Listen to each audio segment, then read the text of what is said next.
Hello, আসসালামু আলাইকুম everyone. দেখতে পাচ্ছেন যে এখানে কিন্তু আমি ওয়েল্ডিং করতেছি। তো আসলে এই জায়গাটা এমনই একটি জায়গা, তো দেখতে পাচ্ছেন যে আমি কী অবস্থাতে আছি। তো আসলে জায়গাটা কিন্তু অনেক ছোট জায়গা। তারপরে হচ্ছে যে নিচে কিন্তু ওয়েল্ডিং করতে হচ্ছে। তো সেই জন্য কিন্তু অনেক কষ্ট করে কিন্তু ওয়েল্ডিংটা করতেছিলাম।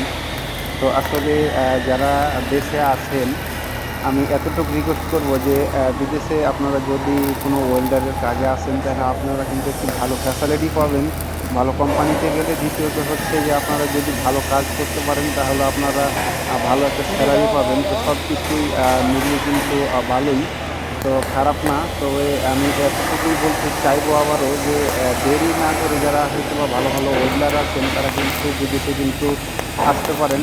বিদেশে আসলে কিন্তু আপনাদের সব দিক দিয়েই কিন্তু ভালো হবে। তার কারণ যে আপনারা ১০টা টাকা ইনকাম করতে পারবেন এবং ফ্যামিলি ভালো থাকবে এবং নিজেও ভালো থাকবেন। ১০ টাকা সঞ্চয় করতে পারবেন। কিন্তু আসলে দেশে থাকলে কিন্তু তেমন কোনো টেকনিশিয়ানের কিন্তু কোনো মূল্যায়ন করা হয় না, বা সেভাবে কিন্তু পয়সা উপার্জন করা যায় না।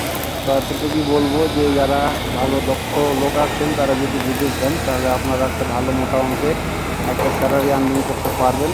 তো সবাই ভালো থাকবেন, সুস্থ থাকবেন। আর এই ধরনের যে কোনো বিল্ডিংয়ের ভিডিও পেতে আমার ইউটিউব চ্যানেলে কিন্তু আপনারা ভিজিট করতে পারেন। আমার ইউটিউব চ্যানেল, আর ইউটিউব চ্যানেলে কিন্তু অনেক ভিডিও কিন্তু আমি আপলোড করি। তো ওখান থেকে আপনারা চাইলে ভিডিও দেখতে পারেন, বা অনেক কিছুই কিন্তু আপনারা আইডিয়া পেতে পারেন, শিখতে পারেন। তো আজকে আমি বেশি কথা বাড়াবো না, এখানে আমার বক্তব্য শেষ করছি। সবাই ভালো থাকবেন, সুস্থ থাকবেন। আল্লাহ হাফেজ।